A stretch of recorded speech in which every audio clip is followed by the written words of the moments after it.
Hello and welcome to our podcast. It's Sunday the 17th. And what is this? Set Phasers to Podcast? Is that what we're calling this?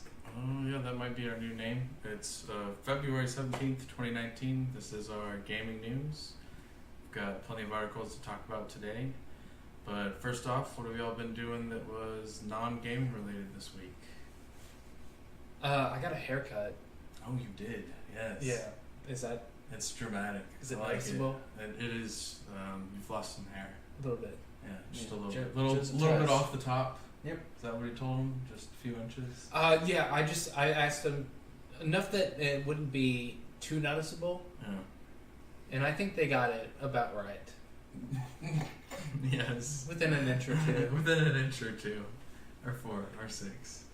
But yeah. And I'm retconned. Yep. And I'm Master David. And I am Calabash. So what are you doing? What have you had going on this week? I've had a lot of family stuff going on, and yeah, you know, that's about it. Yeah, I'm trying to think of what I was doing this week. I mean, I've been done with computer stuff. It's all boring and dramatic. Just today, my Adobe editing software, because it's a pirated copy, and I updated my computer, you remember yesterday, so that way I could try to play that pirated PS3 emulator. The trend continues, so I did like 156 updates or something in order to try to make that PS3 emulator work. When it did that, it updated my Adobe Premiere software, which then recognized that it was a pirated copy. Oh, so gosh. when I went to try to edit my video today, it was like, oh, you need to sign in order through Creative Cloud in order for this to work. And I was like, oh, I fucked up. I broke my pirated copy.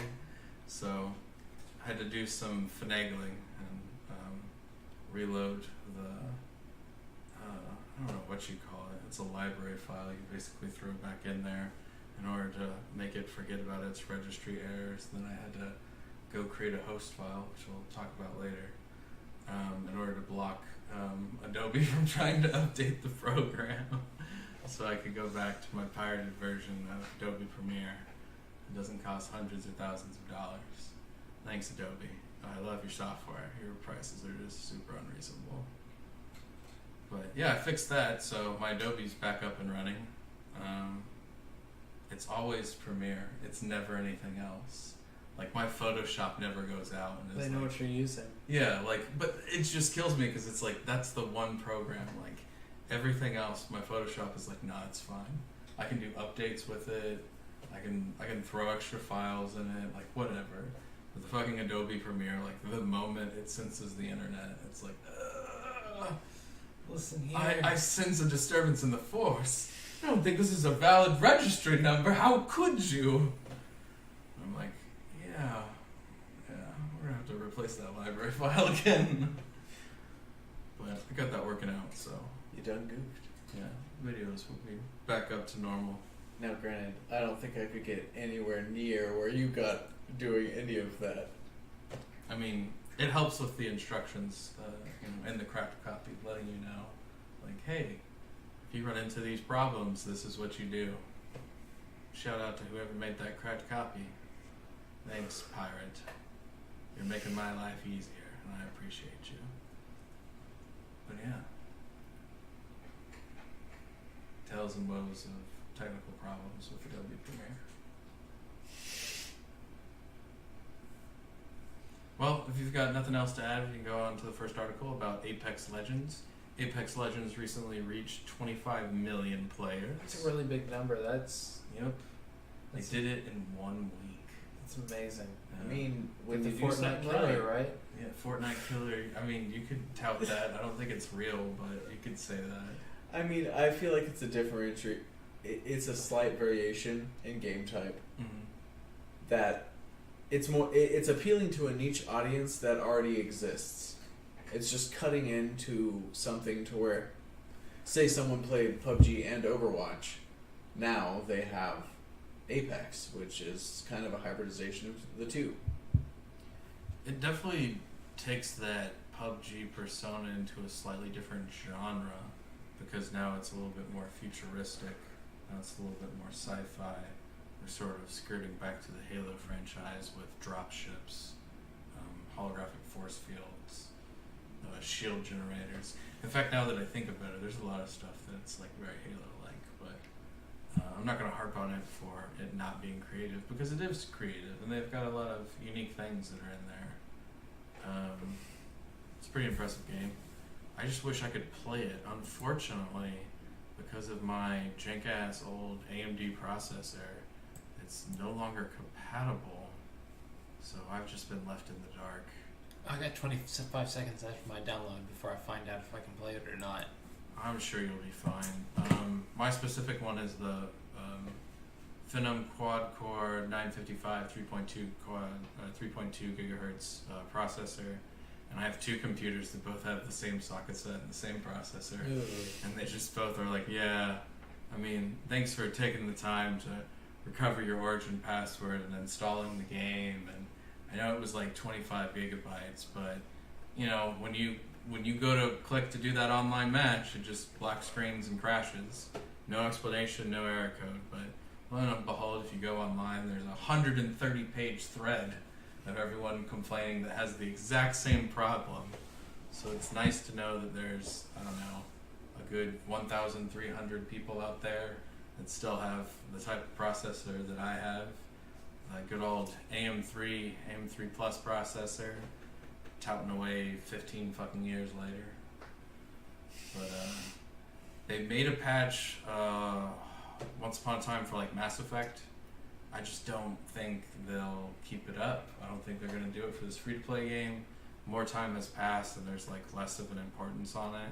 I hope they do, because there's so many people. I say so many, it's probably like we said 25 million, we're talking about like 1,300 players, so we're not even talking about the 1% margin. Yeah. But it'd be nice if they fixed it, because I want to play it, but if they don't, then we'll just miss out on it, because no one's going to build a new computer just to play Apex Legends, but we'll just play something else and miss out on your free-to-play game. Like Fortnite. Yeah. I heard about that recently. Fortnite works on my rig. What's up with that? It works on my fucking mobile phone. Maybe you guys just aren't trying hard enough. Well, I mean, Blumk or 1NG. Yeah. He, I was over at his house recently, and Blumking. Yes. Oh, okay. I know who you're referring to. So I was over at his house, and he was playing it on his On the website, I referred to him as Whipping Boy #1. Whipping Boy #1. Yeah, because he never He contacted me back in order for him to change his name. Well, regardless,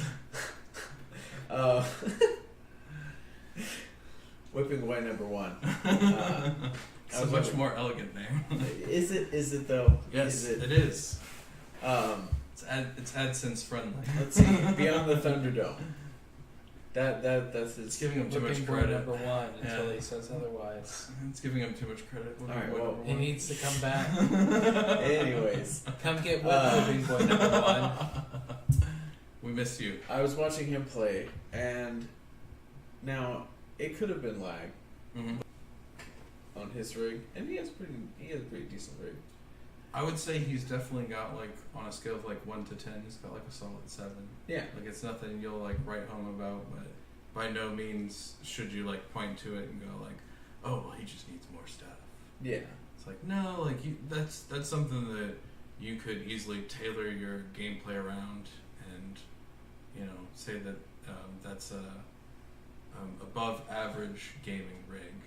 It's not like he spent the cheapest amount, but yeah. Yeah. I'm not surprised though. I was gonna say, really, developers kind of just been getting worse and worse about how elegant some of their games run. There's very few companies that really try to make that stuff run smooth. I mean, for years we harped about like 60 FPS being a thing, and now we're talking about like 4K gaming, and it's just worse. Like, a lot of it just has to do with them being efficient and the type of programming that they're using. And I'll throw Fortnite like right back under there. Fortnite managed to get their game working on a phone, and I've actually listened to their like dev discussions where they talk about all the stuff they've had to change in order to get that to work, just in order to have a device that's like 1/10 of the power of another device playing the same fucking game and trying to like balance that on some sort of equal level. And those guys are fucking geniuses. Like, they know their own software in and out. It's just unfortunate that other developers that then use their same engine don't know it that well. So they make arbitrary decisions that greatly impact other people's rigs. And, you know, we'll look on Twitch, and people on Twitch will be like, "Oh yeah, I'm getting like 120 FPS," and it's like, "Yeah, well, you have 2 Titan cards, and your gaming rent's like $3,500.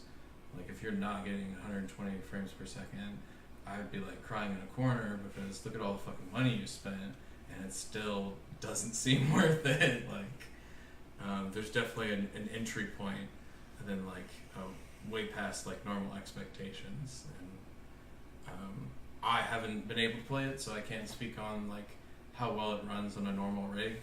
But I definitely put my rig like at the bottom of the haystack, and it met the bare minimum requirements besides that socket set. So I'm kind of curious how it would have ran, especially in comparison to Max's rig. I have a probably better graphics card, and I probably have more RAM, but much older socket, much slower processor. But yeah.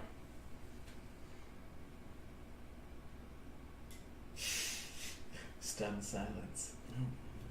Well, I mean, from what I saw, he was getting chopped, and I recommended, you know, because he had the graphics up fairly high, and they on their graphical settings, it has like recommended amounts of things per tab.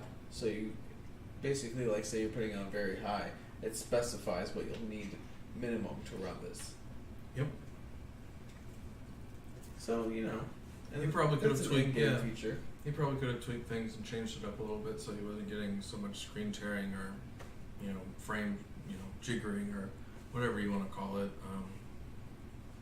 But there's also something just to be said for the fact that you would hope that that sort of greater than entry level rig would just be able to run that game like buttery smooth like it should, and you not having to have something that's over the top just to run it, because, you know, and especially in like an FPS game, the moments of glitching and tearing, they're more frequently going to occur when you're like in the moment right next to a bad guy. All of the effects are going off, the explosions, the gunfire, all of that stuff, and that's going to be when that shit happens, and it's going to be at the worst possible time, and you'll look at it and be like, well, you know why I fucking died? Because of your shitty game not being optimized. I mean, to be fair, he did have the settings set pretty high. Yeah, and I mean that's. And I recommended, you know, I was like, you should probably that's check always down some. yeah. It's smoother. That's always a gamer's thing. I remember listening to a StarCraft developer talk about how he hated all the pro players who put graphics on the lowest setting because they absolutely refused to just have the idea that they might have missed something because of you know, it taking longer to like buff out those high definition textures. They needed to be able to depend like 100% that there wasn't going to be any cut frames because they depend on that micro. And you're talking about stuff where it's like, you know, there are 250 actions per minute. So like, you can't, like, that cut of a frame legitimately means so much more than like in any other game, probably with the exception of like fighting games where you're talking about with, you know, infinite blocking frames and stuff like that. But he talked about how he just hated those people because he had to rebalance the whole game around the idea that everybody was on low graphics settings. But it also like made him look at how they were doing games and be like, well, to be honest, it's not actually fair that we had to do that in the first place. The person playing on low graphics settings should get just as much information as someone playing on high graphics setting, even if it's just like to a minor degree, whether like a single blue dot turns into like a blue explosion on high graphics setting. It doesn't matter, you still need to be able to provide them with the same amount of information. So that definitely changed how they did things, he appreciated it. He just hated it because he's like, now we have to do that for every fucking development build. We have to go through, tweak all the graphics to the lowest possible settings, and then compare from the highest possible settings and see what information isn't getting across, because we basically told it that it's unimportant, that, you know, there's a prioritization, and when you have reduced graphic settings, there's stuff that you just choose not to show on screen. And in a game where it's all about tactics, and it's top-down view, and it's RTS, like, you have to be able to show that same amount of information. But it's all down to the developers in order to optimize that stuff. It's just how much effort they want to put forward. And the technology is so much better than what it was like 10 years ago, where you'd have developers literally like hot swapping out cards to be like, oh, well, I need to know if it works with like this graphics card. So they'd literally like pull out one graphics card and put in another graphics card. They don't have to do that anymore. They can literally click a button and be like, okay, my Titan is now down to like this thing. Now I'm going to test it based off of those settings. So quality control, if anything, is easier because it's just like a software click away. You're not having to like physically make custom rigs. Right. You're swapping out parts anymore. So best of luck to them. Meanwhile, we can go on to our other article. Yeah. Like So- swapping out parts, swapping out people, or I guess just Oh. swapping them out with nothing. Yeah, that's a good segue about swapping them out with nothing, leading to Activision reporting record profits, but laying off 800 people. That's coming to fruition. We talked about it some last week. Yeah, we did. We knew they were going to lay people off. We didn't know how many people. We didn't know in what sectors, and unfortunately, they didn't tell their own people any more information either. Those people read about it in the news, then got to work the next week, and then learned from their bosses that you know, that was their final week, their final day, their final month, and they were gone. Not to like make up a sap story, but one of the articles I had read was talking about people like hugging in the parking lot, and I was like, oh, that's like, that's so sad, because it's like, you know, those people have been there for like fucking forever, and they're like, yeah, I know I'm done. They know that they're at the bottom of the barrel, that whatever division, department, whatever their job is, they know that that's just like the lowest on the totem pole. So they didn't even question it. Like before they walked in, they were just like, yeah. But we talked about it a little bit last week, where we were just talking about them making lots of profit, and basically the way that they were trying to alter the numbers. They keep telling that they're in order to keep their stockholders happy, they keep telling them, you know, hey, we've got this expected growth. And that's pretty standard for a business to just be like, hey, they plan on growing. Maybe it's some less than other years. But as a publisher, EA just needs to report record numbers like every year possible. So they had an expected growth, and they didn't meet it. What's in the game? It's in the game. It's in the game. EA, Yep. It's in the game. Oh, it's EA. It's in the game. It's so long ago. Well, I mean, they're trying to play the game. It reminds me of, I can't remember, but I watched a video, the Salmonella channel on YouTube, Okay. about the guy who created a stock company in England, and he drove it up like to insane portions to where the government had to buy it, and they're still paying that debt off, and it's from like the 1800s or something like that. Okay. But basically, he just kept promising higher rates and managing to achieve them. Mm-hmm. And it reminds me of EA actually doing that, but having the financial backing to prove it. Mm-hmm.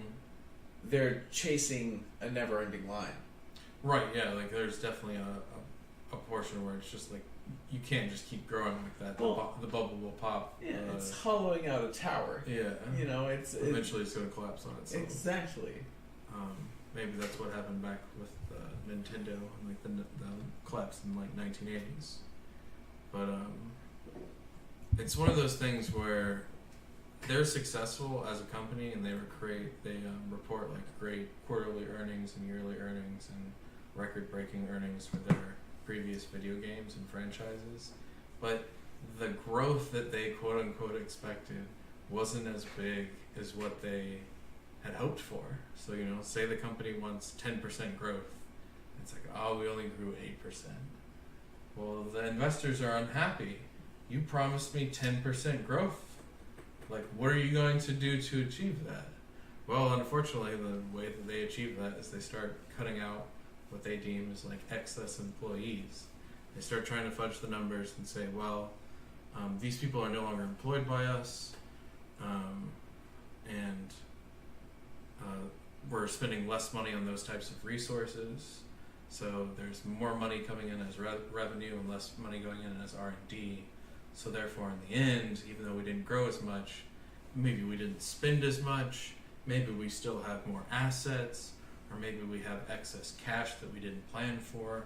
They do everything that they can in order to try to communicate to their investors and their stockholders that, despite us not making that expected growth, we're still doing great. But it leads to them literally firing people in order to offset those expected differences. And so Activision basically fired 800 people, which is roughly 8% of their entire workforce. And I'm sure they could do it for a multitude of different reasons, but after announcing, pretty much record profits and record-breaking numbers for their previous games, it seems really weird to then be like, well, we're going to lay off 800 people. If you look at their stock kind of tells the tale, though, that it dipped, and they really, really need to have some sort of explanation for how they're going to continue to grow for the next year. And the only way that that will physically be possible is by literally like chopping off their own leg and then later on saying, look, I regrew a leg. And like that's what I equate it to. They're going to fire all these people, and they'll slowly, eventually get them back. They announced that they don't have any games coming out for the next year. Period. What? So no games for 2019. Nothing planned. That probably means no BlizzCon. That probably means a lot of different things. But ultimately, why would you as an investor invest in a company for an entire year if you're not going to have a product out? The only reason you would do it is if you expected that company to somehow grow, to then all of a sudden get bigger than what it was before. And so it's just them trying to set themselves up for the same thing. They're going to say, hey, I have an expected growth, and maybe it's more achievable now that I've fired off 8% of my entire workforce. Maybe those profit margins will be more obtainable. Maybe those sources of revenue will be even better because I have a skeleton crew that I'm paying off in order to do all of this work instead of 8% more people working on it. So all of a sudden the profit margins are higher. It's a shitty business practice, and it's unfortunate that that's the type of relationship that developers find themselves in, where the company that loaned them a bunch of money in order to make the game is basically going to come in and say, well, even though you did great, we had such lofty expectations of growth that your greatness wasn't good enough. So we're going to start firing. And they literally talked about there's positions at Blizzard that are for Blizzard employees that used to be developers. And I say that in the most general sense, that it's a Blizzard job.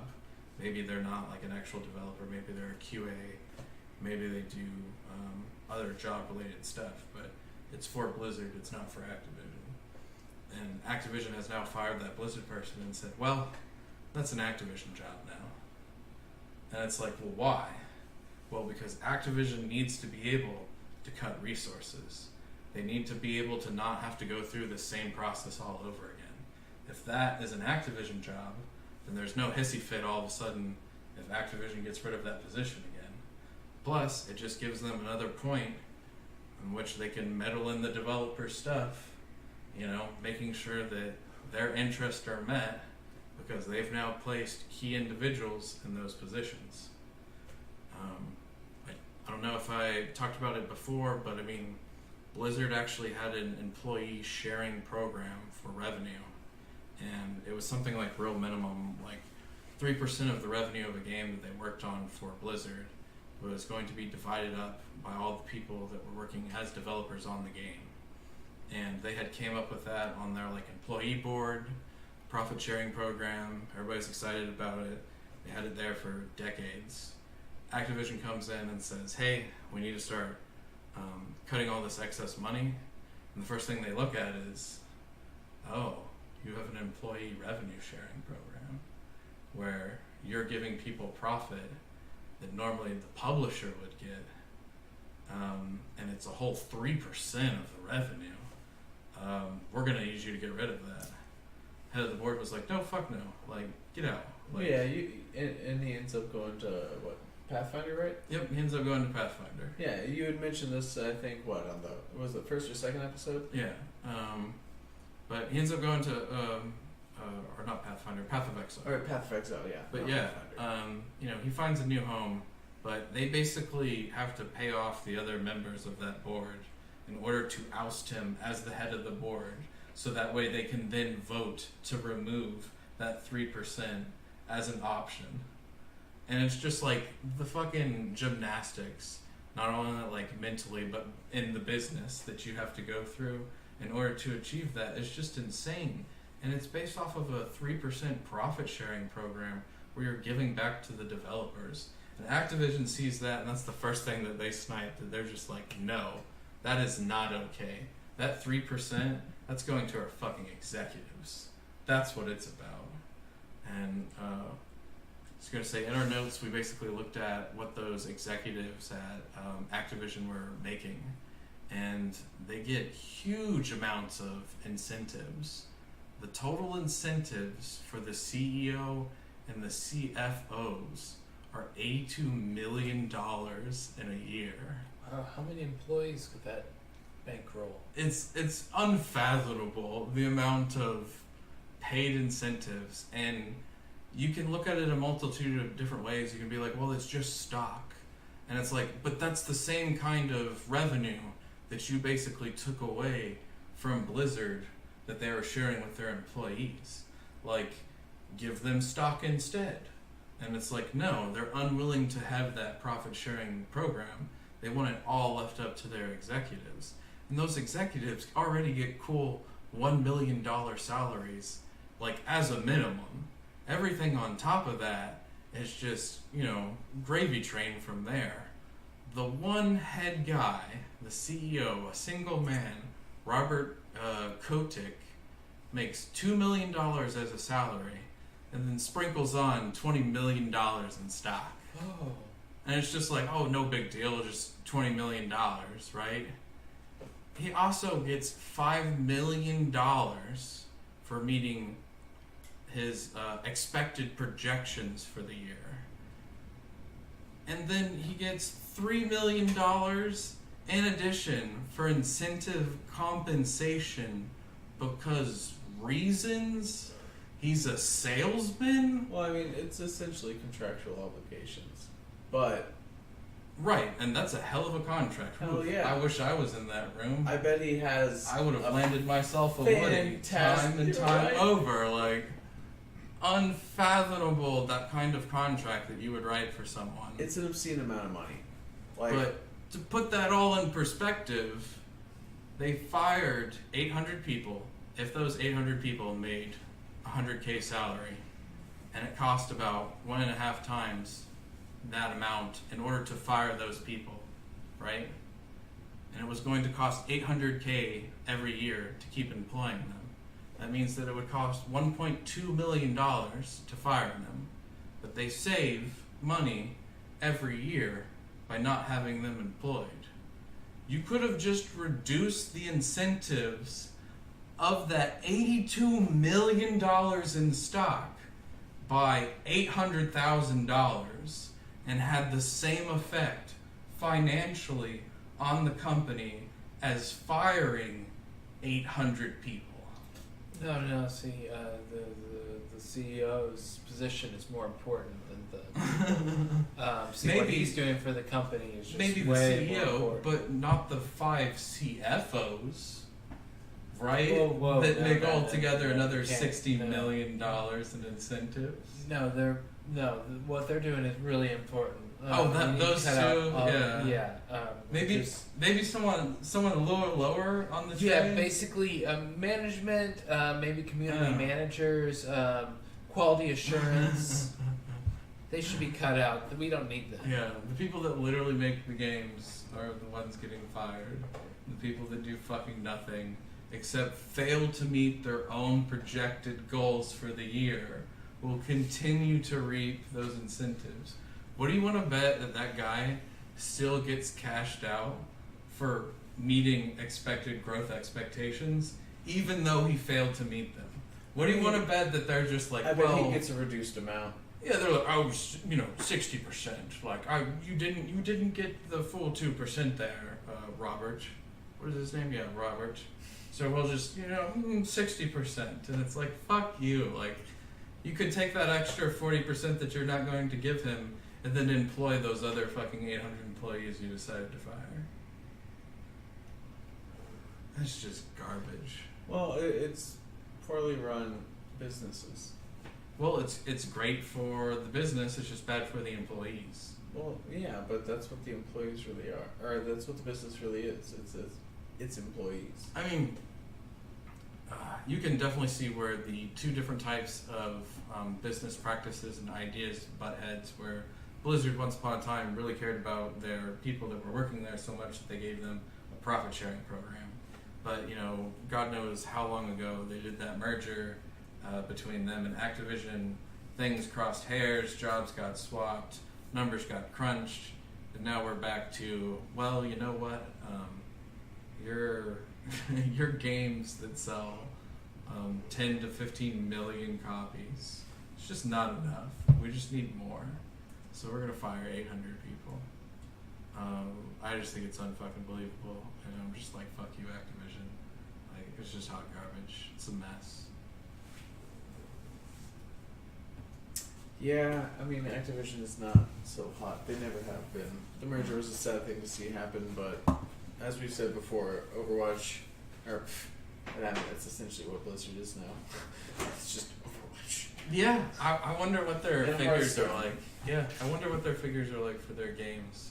Well, they have to have Overwatch to succeed. As we've said before, they've pumped too much money into it already. Yeah, Hearthstone. Yeah, Hearthstone can't keep the entire company afloat by itself. It's lifted. I genuinely like have interest in like what are World of Warcraft numbers, what are Hearthstone numbers, and like what does that compare to their entire Asian market that's then interested in the Diablo phone clone? Well, I mean, yeah, basically. Well, I mean, Because it might at one point in time make sense where they just look at it and say, you know what, there's more people in Asia that will play our Diablo phone game than there are that play the fucking Hearthstone and World of Warcraft. And, maybe that's why they're making a fucking phone game. It sucks, and it's funny because it ain't going to be out for another year. Can't believe there's no new games. How do you fuck that up, as someone who's planning things? How does your project manager set things up where they're like, it'd be great, just a whole year of no new games ever coming out? well, I mean, development runs way behind schedule. Sure, but as a project manager, you're supposed to have contingency plans. That's true. You're literally supposed to look at it and say, you know what, this shit could run behind 6 months, and so could this one. We definitely need to set this up so that another game could come out in between these two phases. Is Diablo Eternal not coming out yet this year? I assume not. I mean, from their statement, they said no Activision games were planned to come out for 2019 unless Activision, or unless the Diablo Eternal is working with a different publisher, which could be possible. That'd be weird. I don't know why they'd do that, unless it's because of Asia stuff.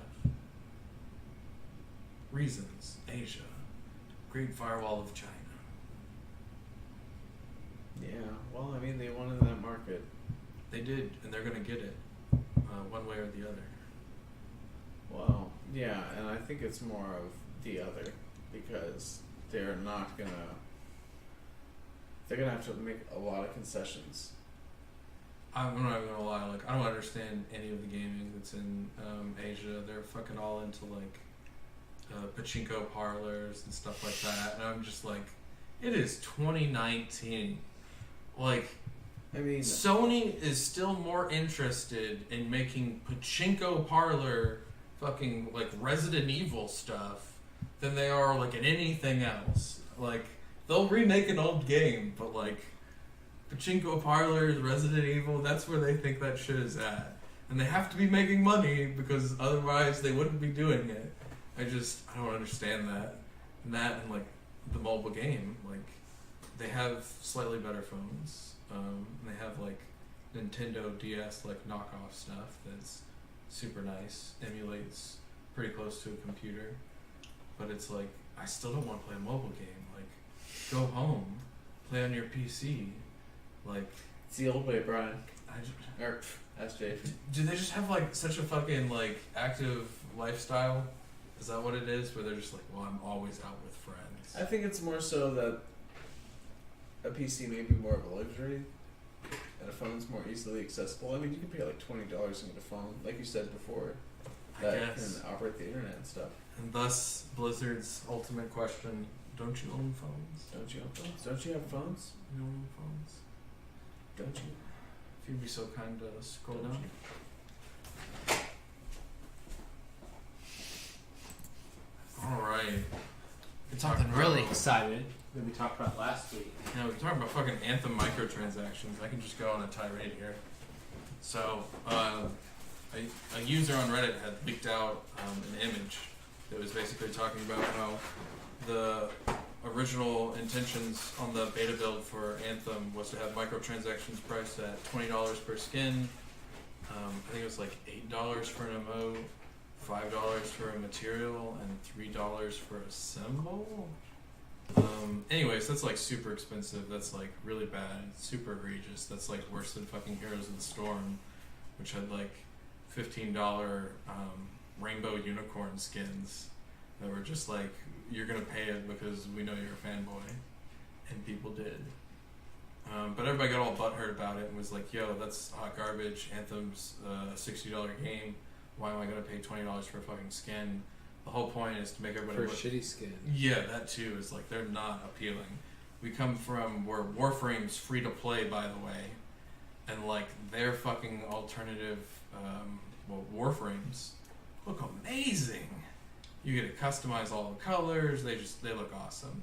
These skins that they were selling for $20, I mean, it's just, here's big old blue guy, he's big in bulk. Here's tiny red guy, he's super fast. And red. And red, yeah, he's Red. real and inventive, you know. But, Real innovations in the skin technology. yeah, they really tried their hardest. Honestly, I kept thinking about Armor Core 2, or just the Armor Core series in general. I fucking love that series, and I was like, Armor Core did it better, and that franchise probably died 10 years ago. So, rip Armor Core. I was just, like, it's just, nothing about it to me like screams impressive. But I know people are gonna buy it. I know people are gonna pay for the skins. And the game isn't out yet, but another beta build came out where you would assume that they would fix some bugs and change some things. The prices did change. The prices changed dramatically. A $20 skin is now only $8. So That's nice. yeah, I think that was like a knee-jerk reaction to the community. I agree with that. I feel like it's a pretty like, solid assessment there. That's less than half. Well, it's pretty impressive of them just being like, oh shit, we fucked up. The game is still not out yet though. I've watched some streamers stream and play it. And again, these are test builds. And unfortunately, it still has bugs. I was hoping because they gave them a new test build that a lot of that shit would be fixed. But there's literally a bug where they have a like rotating railgun cannon that you can just like walk up in front of someone, and it's like the effects, the particle effects coming off the gun if you stick it in the character's face, it just can't render it, so it just crashes the person. Oh my gosh. And so, like, they're playing with other people, and, like, legitimately, with a random individual, they'll, like, walk up to the person and just be like, I don't like you. And just, that person, like, disconnects because railgun in the face. It's amazing.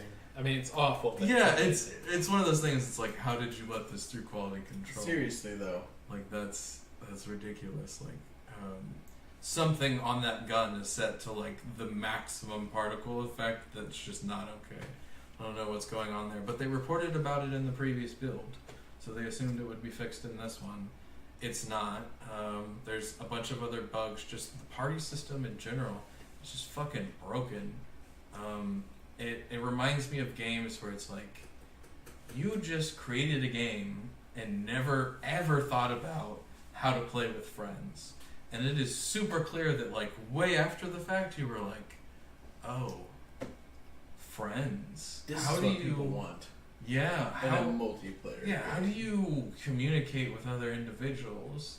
And there's, like, some guy that's, like, 76 years old, and he's like, back in my day, we would create a point, and those players would have to both go to the point, and then they could, like, queue up.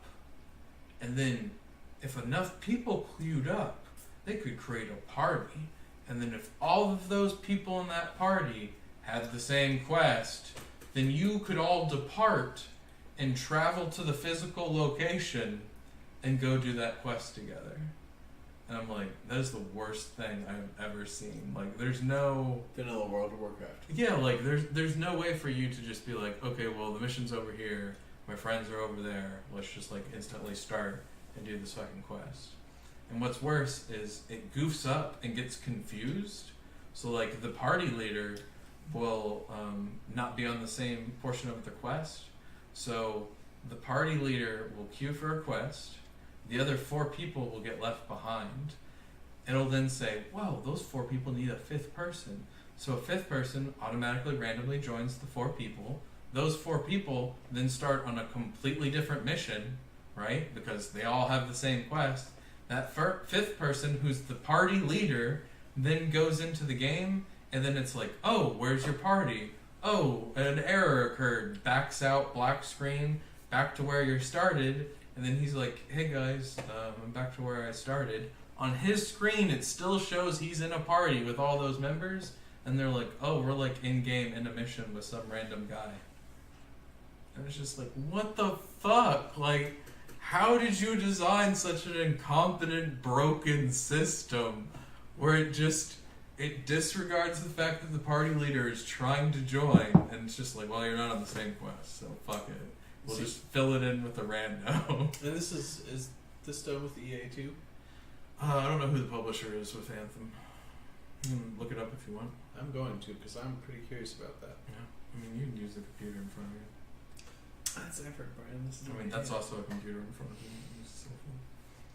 But yeah, it's just, man, that shit is broken. It's so ridiculous. Also, I really hope there's an audio bug, because if there's not an audio bug, EA. EA surprise. This is exactly why they don't have any games projected, because they're going to be fixing all their buggy fucking games. Yeah, they're in the game. Yeah, they're already in the game. But there's like no music in large amounts of the game, where it's just like you and the mechs like running around, and it's like and like people shooting, and there's no like environmental atmosphere. There's no background music.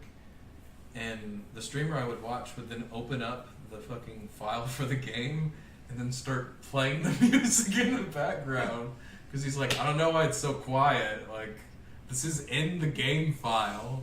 When do I get here? And I mean, he literally did that for his entire stream, because it was just, shit was so quiet for like no reason. Every once in a while he'd get into a town and it would like pipe up for a second, but then it dies off again, and then all you hear is like individual people talking when you get close enough. And it's just like, there's no city atmosphere. Ambient noise. Yeah, like it's almost like the sound is broken, or like I said, there's just someone super incompetent. Or it's an incomplete game. Well, it's going to release on February 22nd. Oh, shocker. Way to go, EA. Yeah, so it could be incomplete, but it's going to fucking release. That's the thing, is everybody's like, could you at least fix the fucking disconnect with the chain gun? Because that is going to be the trolliest thing ever, where you're like 99% done with the boss, and someone's like, get out of my hey, party. Steve. Oh, drat, your computer is too good. And because the way it's set It's up, not going to happen. it doesn't remember that you were in that game, so you don't get experience, you don't get loot. Yeah. It's just like, thanks for wasting that hour. This is a half-assed game. Yeah, thanks, EA. Yep. Way to go. Way to go, BioWare. This is what you've become. Alright, well, speaking of BioWare, I was actually thinking about buying, what is their game they made way back when? It's on sale on Steam right now. Their franchise. That's the Old Republic? No, that's not what I'm thinking Not of. Jade Empire? No, Mass Effect? no. Shit. What is the like, Sky City and... BioShock. BioShock, yeah. I think that whole franchise is on sale for like $15. I don't think BioWare did BioShock. Yeah, I don't think they did. Who did BioShock then? Maybe it's because they both have the words bio in them. Yeah, or something like that. Because I know what you're talking about. Because they also did like XCOM and those things. So whomever did that, did that. Oh. Yeah. But yeah, their entire franchise was on sale. I was thinking about buying it. I've never played any of their games.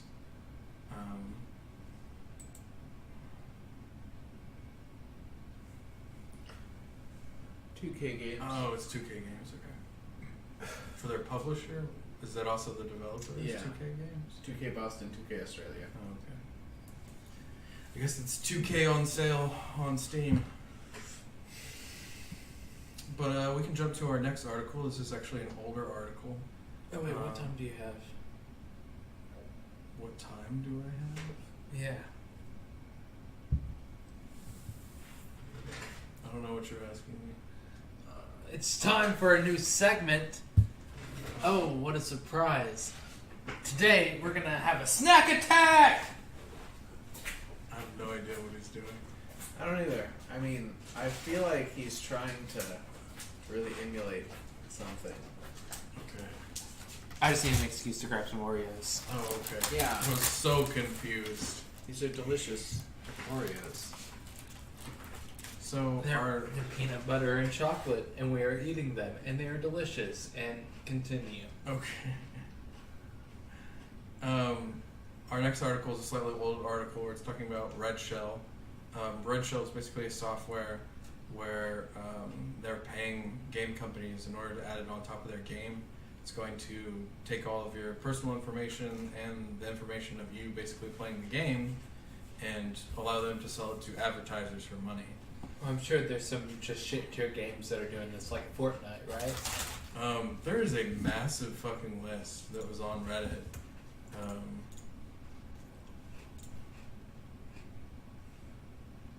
Okay.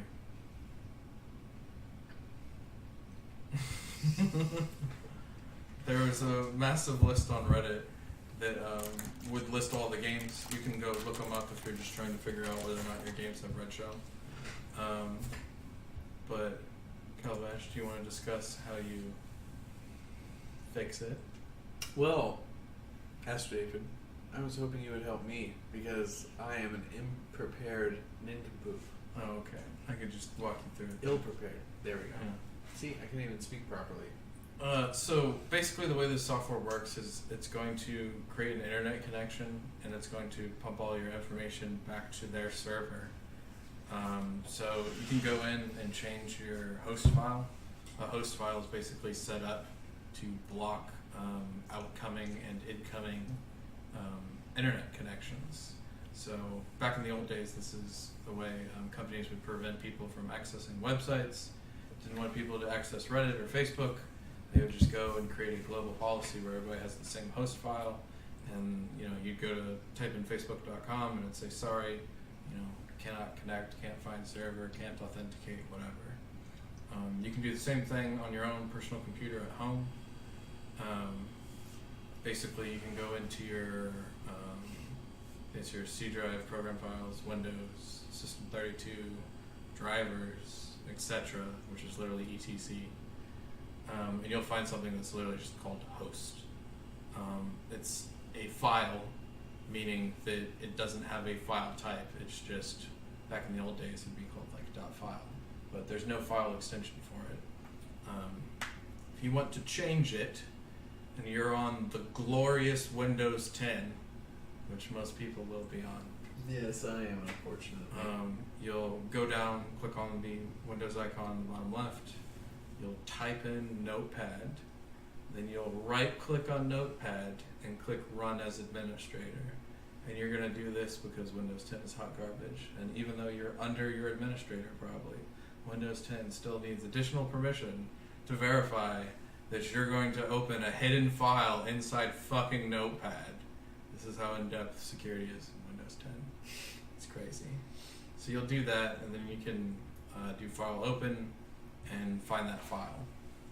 If you can't see the file, if you open up that file directory, the System32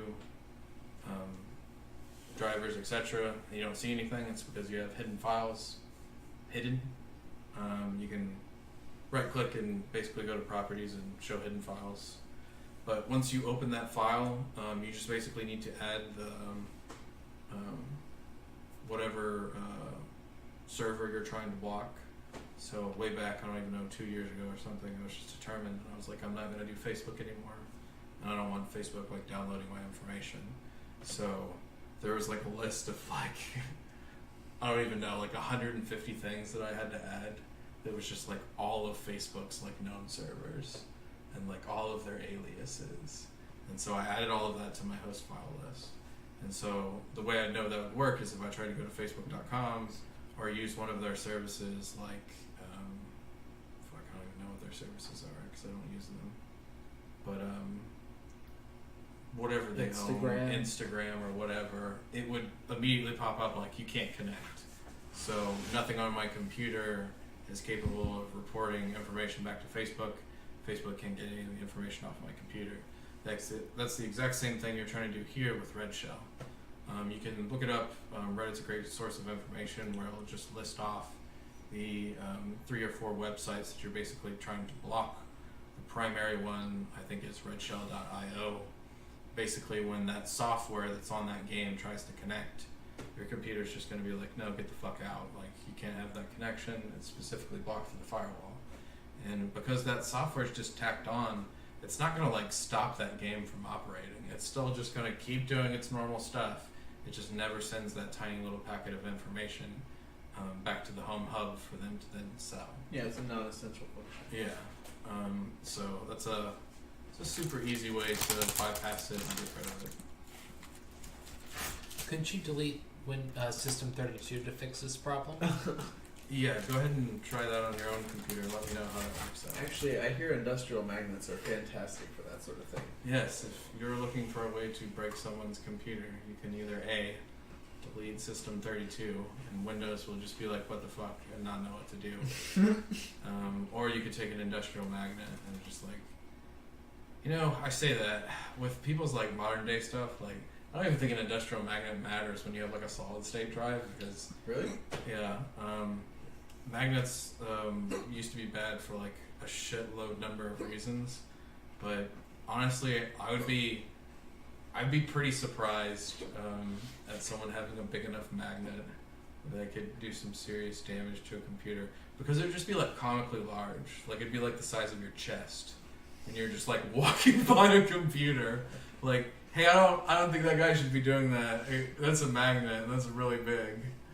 Hard drives used to be super finicky in terms of that, and it was an easy way to erase data. Not so much anymore.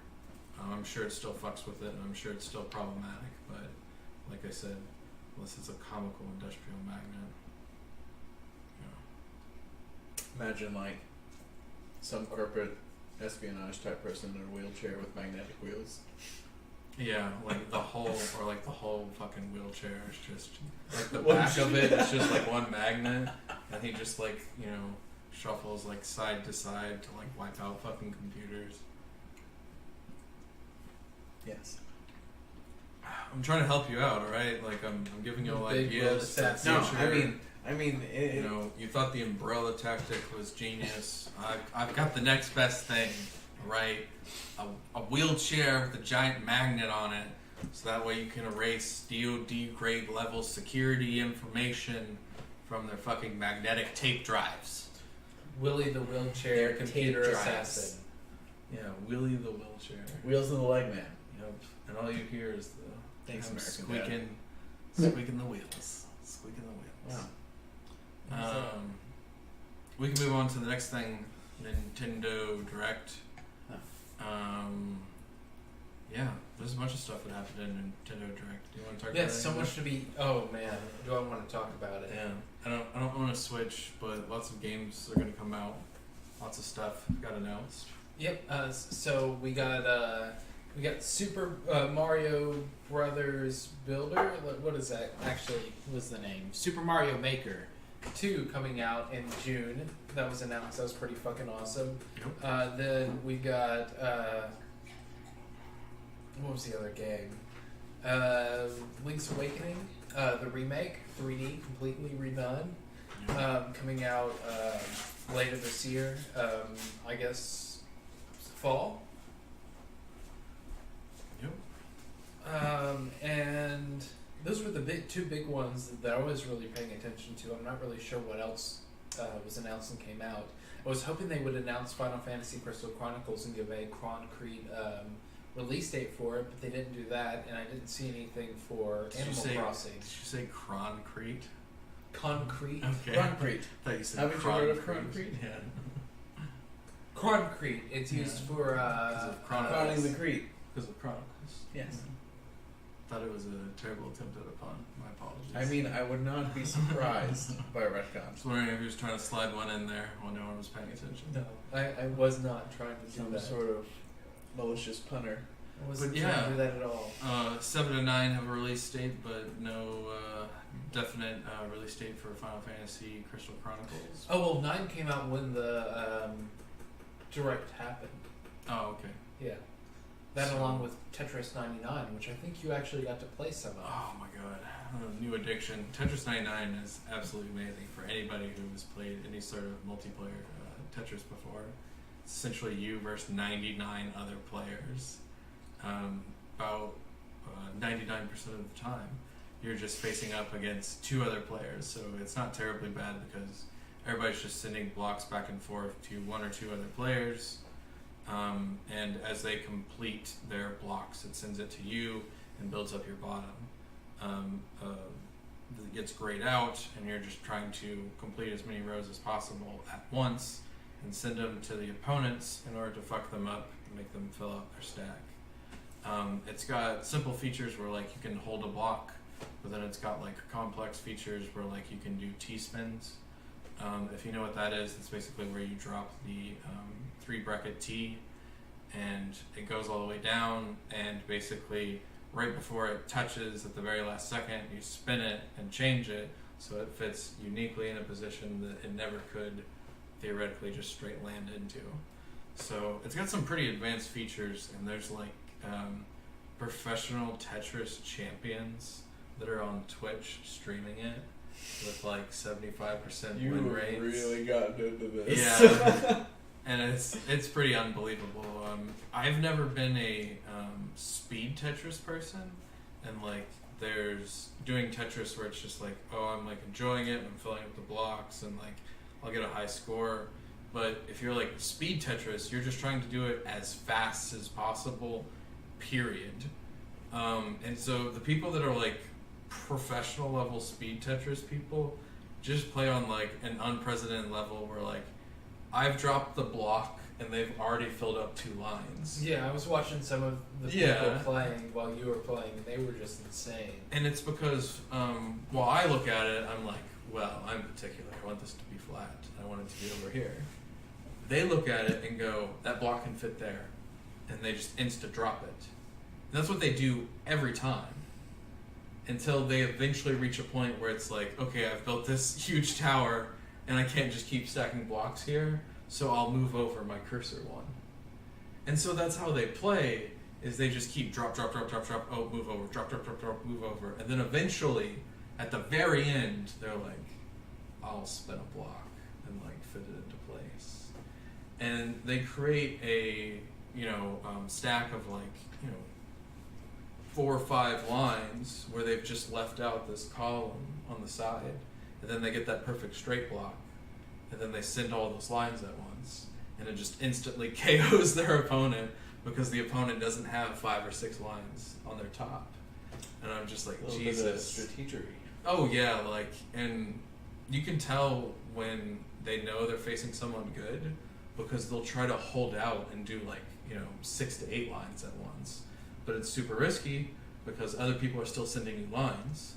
So you have to look, see who's sending you lines, determine how fast they're sending it, for you to then say, okay, they're sending it slow enough, I'm going to try to build up 6 to 8 blocks of lines so I can send it to one person and then kill them. The amount of forethought and thinking that occurs within split seconds of these professional Tetris players is just it's on a whole other level. It's like watching speed chess players where I'm just they're thinking 12 moves ahead, and I'm just amazed at the first move that they played. Yeah, Tetris 99. It's only available on Switch. You have to be a part of the online. You have to pay for the Switch Online, which is kind of the Nintendo or Xbox Live or PSN network. But it's a lot cheaper. I basically spent $20 for a year. Yeah, oh wow, that's way cheaper. I was like, Nintendo's so much more reasonable. I can remember when it was $30 a month for Xbox Gold. $30 a month? That was Xbox whenever Gold. it first launched though, right? For 360. Yeah. Well, that's not the first one. Yeah, I never had an Xbox. But yeah, that was what they charged you for a monthly service in order to have... See, because I remember paying just $60 a year flat and I would have it. I mean, that might have been a thing too. I just remember going to the store and going to fucking Target and getting an Xbox Gold card. And I was getting it from 2 weeks worth of allowance that I would save up. Get $20. And then 2 weeks it'd be yeah, I get my Xbox Gold. Yeah. Good times, good times. Meanwhile, Nintendo's I understand your plight. $3-4 a month, $20 a year, that's all we're asking for. Way more reasonable, but yeah, I love that multiplayer game. Anybody who loves multiplayer Tetris will be instantly addicted to it, to the point where it's an addiction. You'll have to put it down and walk away.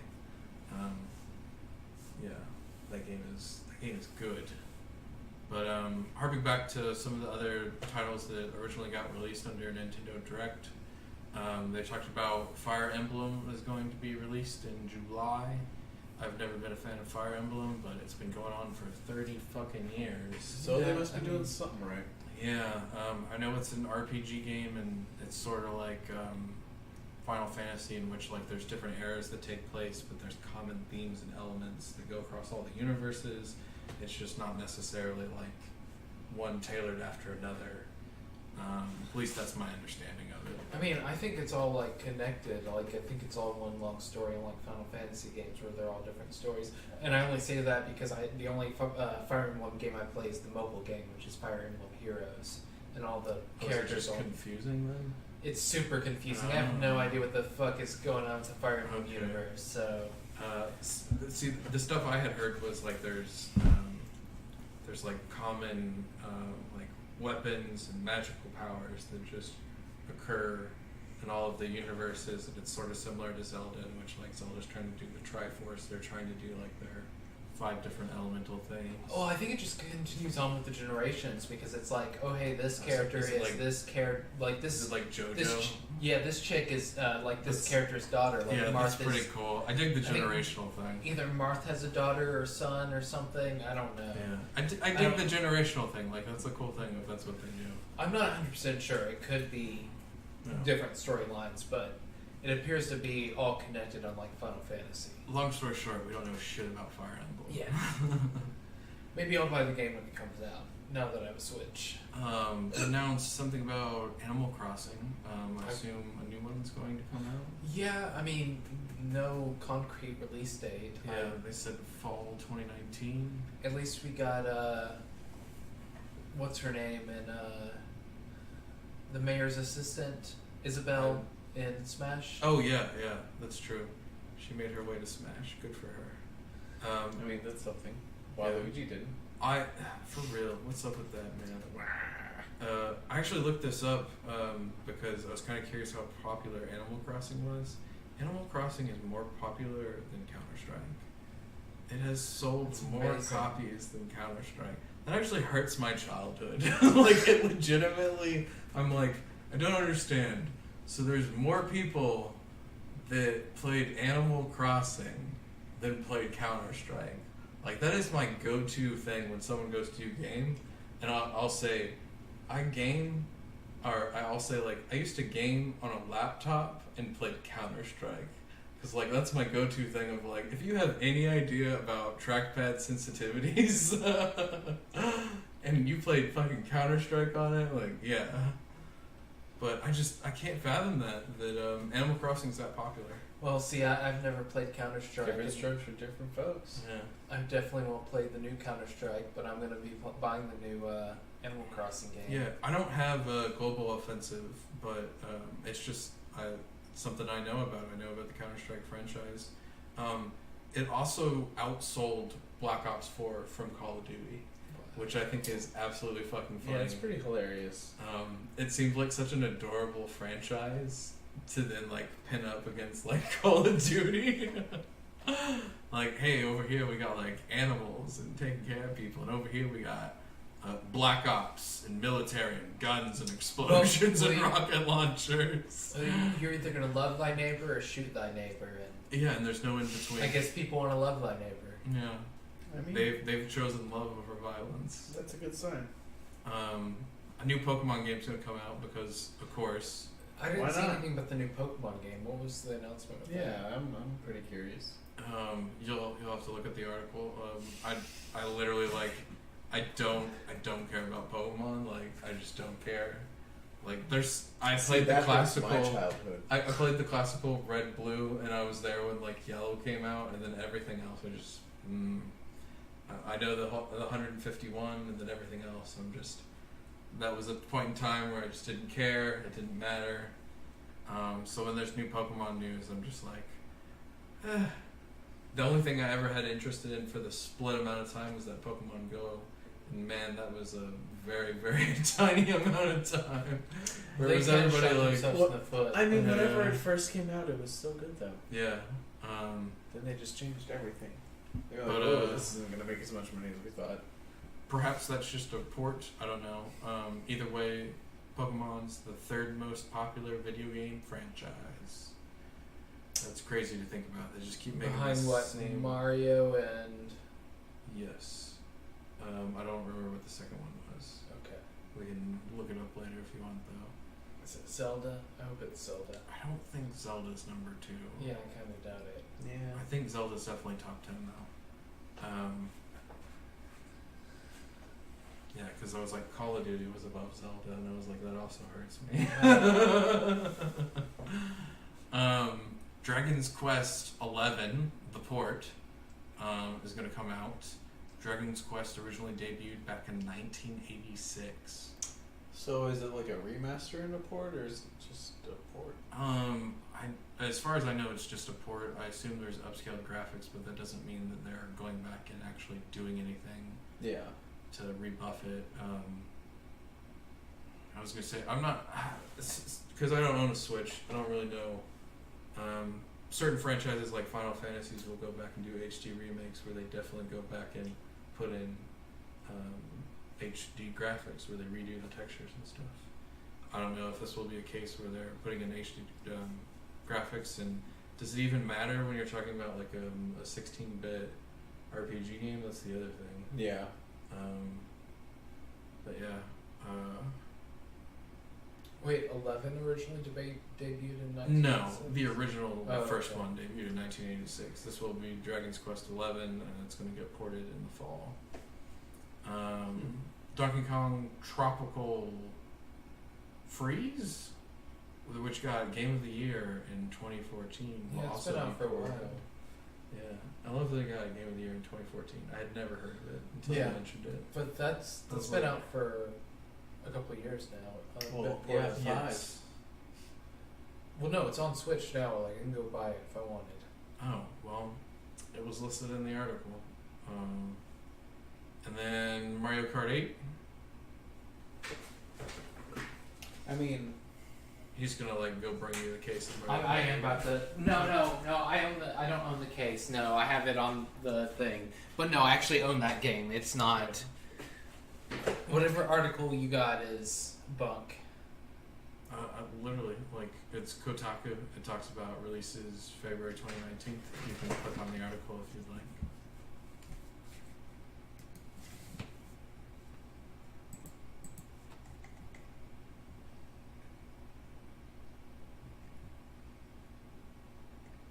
But yeah, that pretty much is it for the new games coming out in the future for the Nintendo Switch.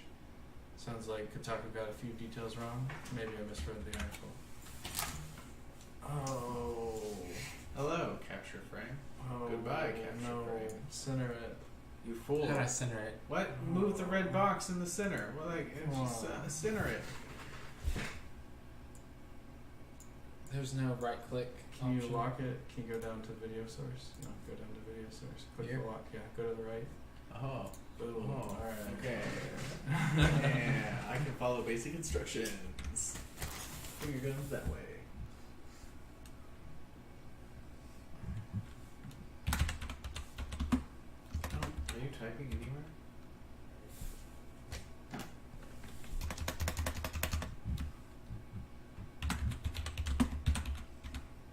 There's no mention of Mario Kart or Donkey Kong Tropical Freeze in this article.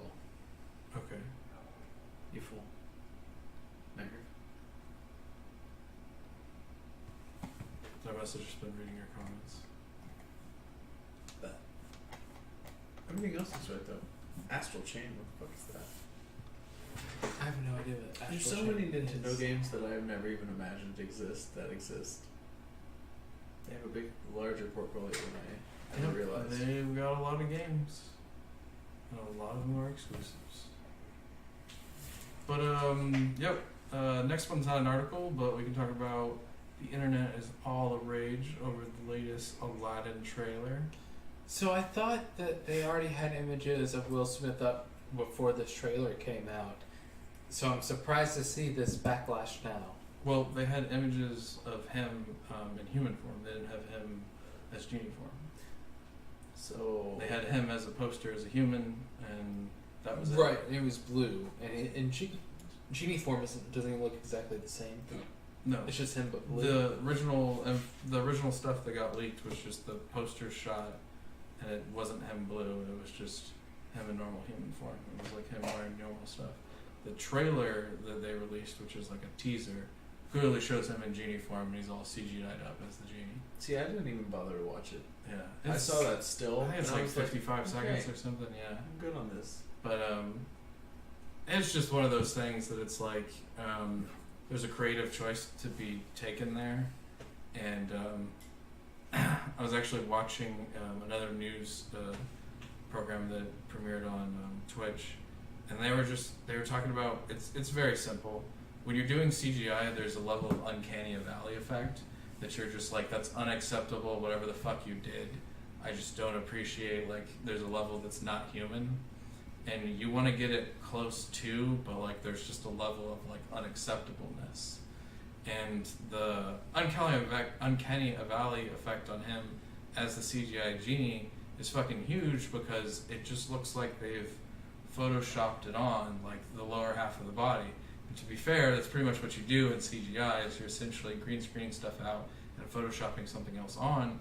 But there's a lot more like transformative processes that take place in order to meld those two images so that they look like they came from the same source. Meaning that you want your CGI stuff to be lit in the same way that your non-CGI stuff is, and they need to have the same color palette, the same, everything, so that way you can't just immediately look at it and say that's CGI and that's not CGI. But on the show, they literally had a person post a photo where like someone like in an hour in Photoshop had like changed the uncanny valley effect that was on the genie, and they're like, you can say what you will, you can call it a creative decision, you can say it's a kids movie, but like anybody that takes CGI to a level of seriousness will just point it out and say there's a huge uncanny valley effect, people aren't going to like that, you should have changed it. And a person in an hour in Photoshop can do like a better form and version that makes more people appeased. Really makes you think like, what is Disney doing? But it goes back to, it's a kids movie, it's obviously a cash grab, it's a remake of fucking Aladdin. The only reason they're remaking it is because they can't use Robin Williams' likeness after his death, because that's literally in his contract. Good on him.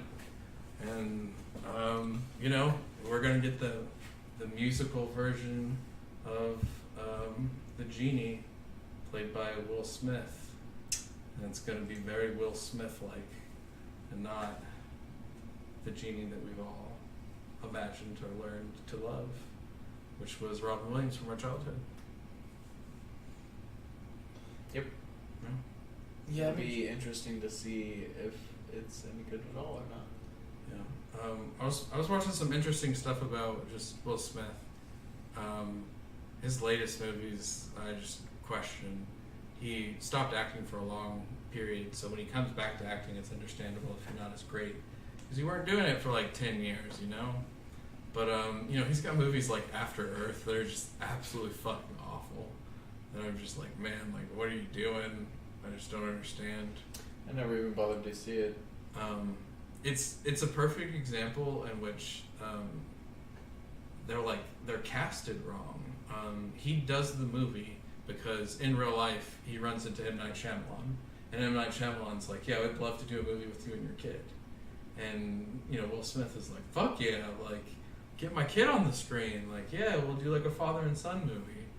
And they make this crazy space movie where Will Smith is like a cold stone assassin who has no feelings and emotions, and he has to have this because the aliens that infest the planet have the ability to sense fear.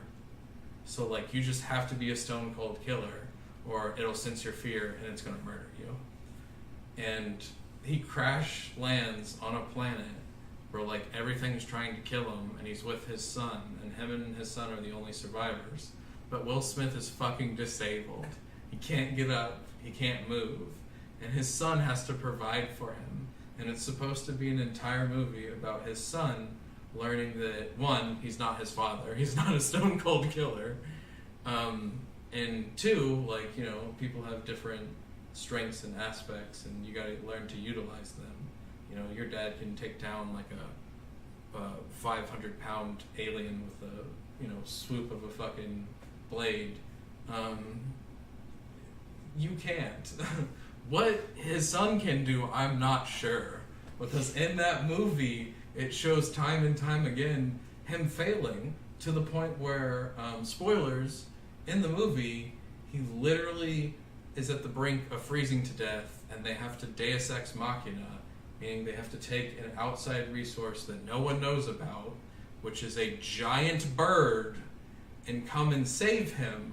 The giant bird curls up over his freezing body and saves him from the frozen blizzard that would have murdered him in the middle of the night. What? When he wakes up, the bird's dead. What? I'm like, what the fuck is this movie of Night Shyamalan? But it's a perfect example of incorrect casting, because what it should have been is Will Smith trying to survive on that planet. Will Smith is a very charismatic person. He'll do funny things. You'll find him funny. You'll find him interesting, just doing everyday things. His son has no acting charisma whatsoever. His son isn't an actor. He doesn't have acting experience. He's emotionless. He literally should have just been the stone cold killer, and the roles should have just been reversed. It should have been about you know, Will Smith as a father being like, hey, I get you're a stone cold killer because it's required in the environment that we grew up in for you to like slay these fucking aliens, but maybe also we do like father and son time and you learn to like have a human heart. But that's not what the movie's about. Well, it's trying to reverse a trope, you know, like father protecting child, child protecting father. Yeah, but he fails. I mean, yeah. Yeah. It's really bad. It's a shit movie. It's a bad movie. But yeah, fuck. I don't even know why we were talking about that. Aladdin. Yo, Aladdin, yeah. Looks bad. Aladdin. Yeah, Will Smith in particular. I also watched a video of him talking about how he turned down the Matrix role for Neo. Right, I heard about this. And I was like, that's super interesting, The Matrix with Will Smith. And the way Will Smith told it was he's really used to, prior to, you know, when Matrix was going to come out, he had done movies like Independence Day and stuff. And people had gone to him and like sold him up on being like the big hero in the franchise and Men in Black, right? And he sort of got into like this space alien genre type guy. And they came and sold him another, you know, science fiction movie, and it was the Wachowski brothers at the time. And he talks about the conversation that he had with them, where the Wachowski brothers were just like, "Yeah, man. So like, imagine when you jump, if you could like stop mid jump and like pan 360 degrees." While you're still stopped mid-air and jump. And like the audience could see you stopped in the air mid-jump with like 360 degrees. So they like sold him on like the technical aspect of the film instead of like what the fuck he would be doing, which is like, you know, being badass Neo from the Matrix. So he just said no and he did Wild Wild West instead. And I fucking love Wild Wild West. It's a great movie. It's one of my favorite ones from my childhood. It is a great B movie. Like, it's hard to like take an artistic eye to it and be like, you know, it's a piece of cinema. But man, it's a fun movie. And like, I'm glad he did Wild Wild West instead of The Matrix. He was also talking about that because he was black, Morpheus wouldn't be black. Morpheus was going to be a white guy, and I don't remember who it was, but it was some old white guy that was just like, yeah, this just doesn't fit the role. But yeah, it's funny the decisions he made that leads up to him playing fucking Aladdin in a children's movie where he's just going to get hate because he's not fucking Robin Williams. But I bet that paycheck was huge. For sure. And also, he talks about that he has a guy that goes and reviews the scripts for the movies and rewrites the sections so they sound more like Will Smith. And I'm like, that is 100% everything I hate about Will Smith, is that he doesn't actually act. Granted, there was the one movie where he played the doctor about the football, where it was about people getting brain injuries. Oh yeah, and he used a fake accent. Yeah, amazing. That guy doesn't have an accent though. He doesn't. In life. Not to that fucking extent. Well, yeah. Yeah, no, like, it's a very American accent but, though. Yeah, like, that's like the only thing I can remember him being like a fucking actor in, right? Everything else he's just like, yo, I'm Will Smith and I'm here to beat Will Smith. That's not acting. That's like what The Rock does, which is also one of those things that I just hate, where it's like, I still enjoy it. I'm like, you're like, I get that you're The Rock, but you're in a movie, I need you to play the actor. If you just play yourself in every fucking version, then you're just playing yourself and not actually acting. It's leaning into it, Brian. Like, you get typecast. You gotta go into it hard. It's okay to be typecast, but it's not okay to just play yourself when you're an actor. Oh, yeah. And honestly, I think that's where just like actors go wrong. I know fucking The Rock is like multi-millionaire and he's making like the most money, like highest paying fucking male actor either this year or last year. People like him. Yeah.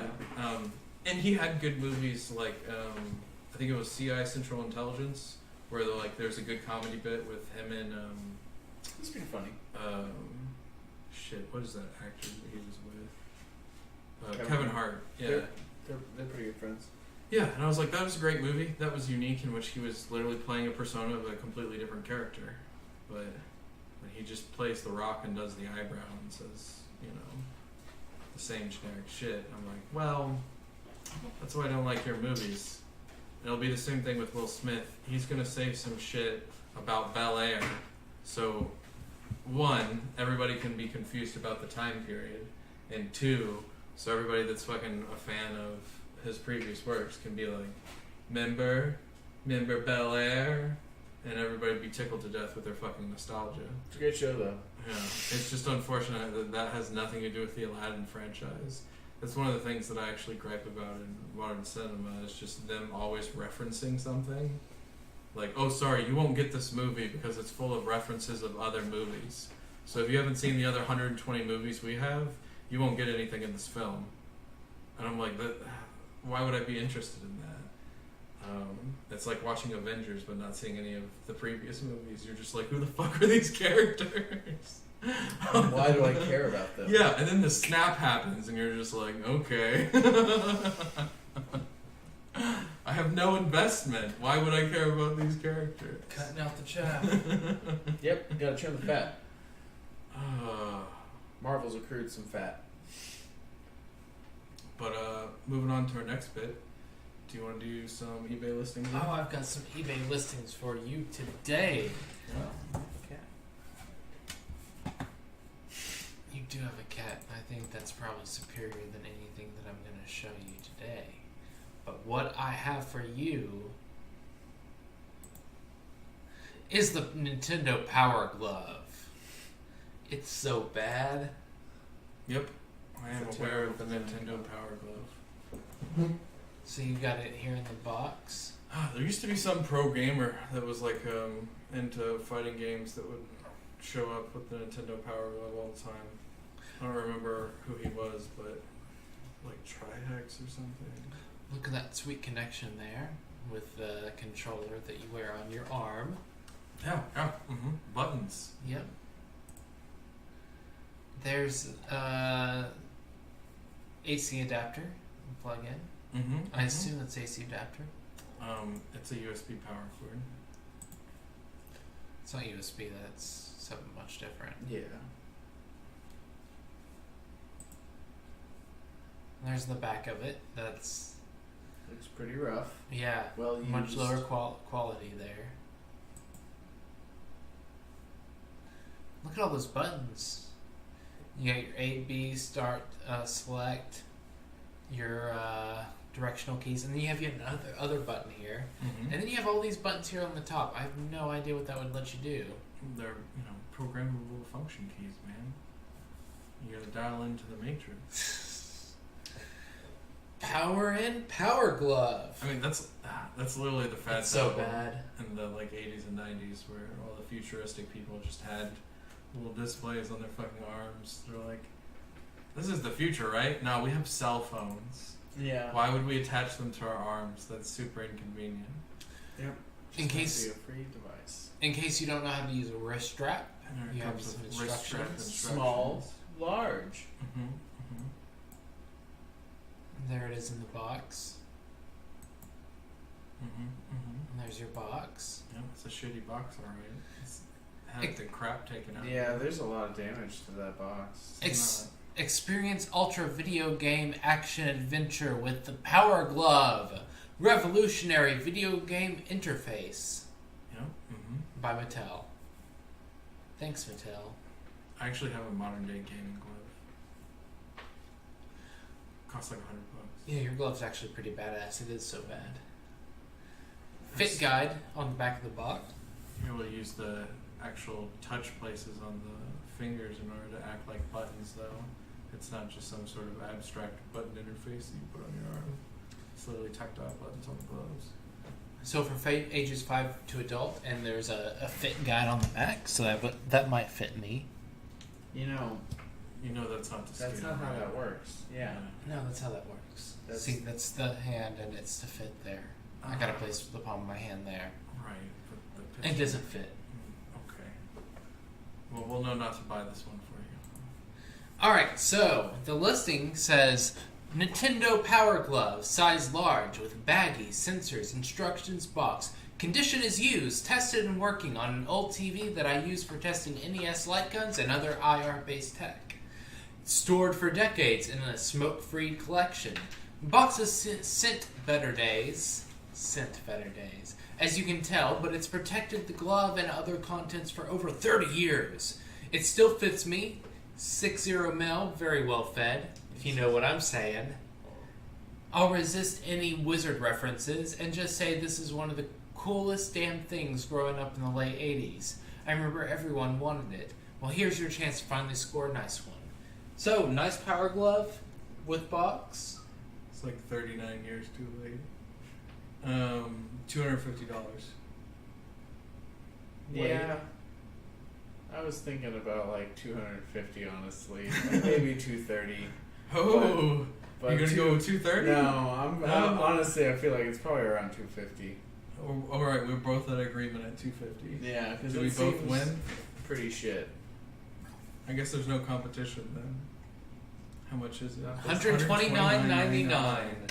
Yeah. It's about half as much as what I thought. I mean, it's not bad. I'm not a video game antique specialist, so Exactly. we got into the right ballpark. That's not bad. Yeah, I'd say within $150. But we can chalk that up as right. I think it's funny that you could get like an actual like up-to-date replacement glove though that you could use for like $100 that would like work on all the systems. For computers and things like Yeah. Well, I mean, if the system was capable of reading USBs, it does the same thing. Like my glove talks about like because there's USBs on the PlayStation 2, you fucking put the glove in there. It just does basic keyboard input. So like if you've assigned L2, R2, and all those things to the tactile buttons, it'll just read it that way. But yeah, like it's a cool thing to have for nostalgic purposes. I don't think anybody's going to use it. I don't even know what games you'd be able to use it on. But yeah, not bad at all.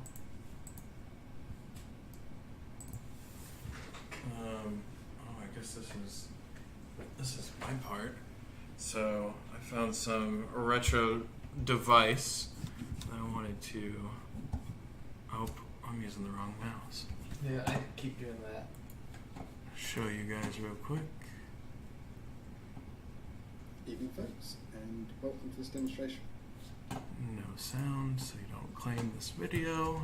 But yeah, right now they're looking at basically a watch. And I just want you to guess, when do you think that watch came out? The watch is pretty unique, besides it just being an elegant white square watch. It's also a calculator watch. Now you might be confused because there's no buttons or anything. It actually has a tactile gesture that he'll eventually show you. So you can like physically make a 1 symbol and it'll have a 1, and then you can do plus and then 2, and it'll add it all up together. 1985? When do you think it came out? 1985. That's my guess. It's probably wrong, but oh my gosh! I was thinking like late 70s, early 80s. Yeah, it came out in 1986. I think it's a pretty dope little watch that they have there. It's crazy to me to think about. I know, like the original 70s computers when they were doing like air traffic control and like weird stuff like that. They had touchscreens, but like the tactical touchscreens that we think of didn't come out until like 1985, like when HP was like, I'm gonna give you a computer and it's gonna have a fucking touchscreen and that's gonna be a primary feature. It's amazing there was actually so long ago and not actually like in the 90s or Yeah. early 2000s. Or even more recent. Yeah. They're saying like within a year of that happening in 1986, they took that and the idea of gesturing, which was just like a whole nother thing, and put that into a fucking tiny little watch. And I'm just like, damn, man, like, it's crazy that all that technology exists back then. And that's also something that you won't see today. Like, that shit was made, math is horrible, but, 35 years ago, and I don't see any gesture calculator watches like that. I'll see regular calculator watches that have like minuscule little buttons that I'm just like, who is that for? But nothing quite like that. Right, where you're gesturing to actually get the. Yeah. Yeah, But, it's amazing. That's our nice little new segment of retro devices. We'll try to bring you some retro devices that aren't for sale. They're just new things that we've discovered throughout the week. And last but not least, we have some media recommendations. I actually recently watched season 1 of True Detective, which was recommended by Calabash, who has disappeared mysteriously. True Detective Season 1 features Matthew McConaughey playing Detective Russ Cole and Woody Harrelson playing Detective Marty Hart. And Rust is basically a recluse who says some of the darndest things. And I'm going to quote this here because I think it's absolutely wonderful. I think human consciousness is a tragic misstep in evolution. We became too self-aware. Nature created an aspect of nature separate from itself. We are creatures that should not exist by natural law. We are things that labor under the illusion of having a self, an accretion of sensory experience and feeling, programmed with total assurance that we are each somebody, when in fact, everybody is nobody. Well, fuck you too, pal.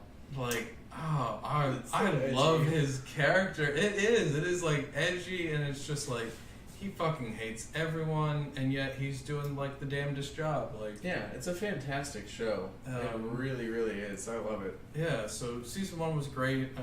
I temporarily brushed on season 2 at the first episode, and I don't know. I didn't get any of the same vibes. They're all different characters. Start It's all season different 3. point.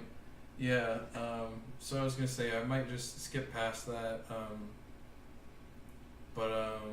Yeah, good recommendation. Season 1's great. Matthew McConaughey and what's his face? Woody Harrelson. Woody Harrelson do a great job. They're very convincing characters, and I just wish there was more of them. It's a disappointment that it switches off to completely different people in season 2. Yeah, but I mean, every story ending is bittersweet. Yeah, and I mean that's the theme of the show. That's how they're setting it up with movie level characters on a television show. You know, I'm sure that's some fucking big budget cast members. Yeah, that's very true. It is pretty awesome, to be sure. I've only watched the first episode of season 3, and I love it so far. Oh, that's good. Something to look forward to. We briefly touched upon Final Space. Oh yeah, you're already grunting. Final Space is an animated TV series that is centered around Gary, an astronaut who's held captive by a computer in space, and his sidekick Mooncake, who is a planet-destroying green puff of happiness, fleeing from the Lord Commander in space. Well, I mean, being held captive, he's a prisoner because he's an idiot. He's basically like either Zap Brannigan or Fry. I mean, He's both of them. yeah, it's a fucking, it feels so much like Futurama. Like, this could have been I was gonna say I don't a Futurama remember. spinoff. Yeah, I don't remember why he was originally held captive. I know that his sentence gets continuously increased because he keeps trying to steal cookies, and like that's definitely like hammering home the ludicrous part of the show, where like he's literally getting extra days in prison because he's trying to steal cookies, and there's a robot that continuously takes cookies and just shoves them into like nothingness. He doesn't have a fucking mouth to chew. He just like brute forces it like into his face. And I don't know. You hate the show. I love the show. It's totally different humor. The reason he's in prison is he found this military chick hot, so he basically lied to her, told her that he was this awesome pilot and had been through all this stuff. And so then this emergency happens, and she's like, okay, well, pilot, you need to fly this plane. And she's like, or fly this ship. And he's like, okay, well, I'll fly it. And then he immediately crashes it, and then causes tons of damage by doing so. Yeah, I was gonna say, I recall now, like, they're like at war, and he's dressed up like as a military guy trying to hit on this chick, and he like gets in the X-wing or whatever and just like fires everything and just blows up everything. But yeah, it definitely has a lot of tie-ins. I was gonna say with Futurama. I hadn't actually watched Futurama in a while, and I hadn't thought about it in that way until we started looking at like the outfits and stuff like that. I still think that drastically different characters from Zach Brannigan, although they're both supposed to be stupid idiots. They're Oh yeah. I don't know what that trope is called, where it's just like the moronic hero, but they're definitely those people. I'm trying to remember who the voice actor was for that guy, but I also enjoy the voice actor. He's done a couple other things. What is it, Moonlight City? I'm trying to think. Oh, Moonbeam City? Yeah, Moonbeam City. So I've been meaning to tell you something about that. So I listened to this podcast The Ride, about theme parks, and one of the hosts, Scott Garner, actually created Moonbeam City. Oh, that's crazy. Yeah. But it's just something that you can tell is created. Like when they look at it, they're trying to create something that's just like absolutely ridiculous about every second of the episode. There's no point in which it's mundane.